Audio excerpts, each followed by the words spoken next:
தன் மகனை வந்து அவ்வளோ பேர் சபையில் வந்து ஒரு அப்பாவுக்கு அந்த சந்தோஷம் தான் இருக்கும். எஸ் ஏ சந்திரசேகர் வந்து ரொம்ப உருக்கமாக பேசியிருந்தார். நான் ஒரு நடிகனாக தான் அவரை உருவாக்கணும்னு நினச்சேன், இப்படி மாபெரும் நடிகராக வருவார்னு எனக்கு தெரியாது, அதுக்கு டைரக்டருக்கு நன்றி அப்படின்ற ஒரு வார்த்தை சொன்னாப்புல எஸ் ஏ சந்திரசேகர். அவரை வச்சு படம் பண்ண டைரக்டர்களுக்கு நன்றி. அதையெல்லாம் மீறி வந்து இன்றைக்கும் எனக்கு நாளைய தீர்ப்போட ஃபர்ஸ்ட் ஷாட் எங்கன்னா கண் முன்னாடியே இருக்குது, அப்பயும் முடிவு பண்ணிட்டு இவர் வருவார், ஒரு நல்ல நடிகராக வருவார்னு. அதை தாண்டி இவ்வளோ பெரிய இடத்துக்கு வருவார்னு தெரியாது.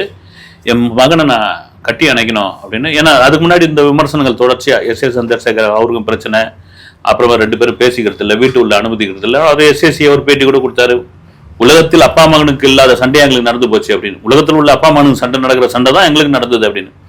அப்புறம் ஒரு 800 மீட்டர் அந்த ரேப் வாக்கில் அப்படி நடந்து வந்து ஓடி வந்து அப்பாவை கட்டி பிடிச்சி. இதெல்லாம் மீறி விஜய் என்ன பேச போகிறார் அப்படின்னு தான் ஒட்டு மொத்தமாக உள்ள தமிழர்கள், சினிமா ரசிகர்கள், விஜய் ரசிகர்கள் எதிர்பார்த்துட்டு இருந்தது. அதுதான். குட்டி ஸ்டோரி சொல்லுவாரா, இதுக்குள்ள அரசியல் பேசுவாரா? ஏன்னா அரசியல் பேசக்கூடாது அப்படின்னு சொல்லி திடீர்னு அந்த கூட்டத்துக்குள்ளே ஒருத்தர் பார்த்தீங்கன்னா தேவகா கொடி எடுத்து காமிச்சோம், அப்படியே போலீஸ் தூக்கி மாயிடுச்சு.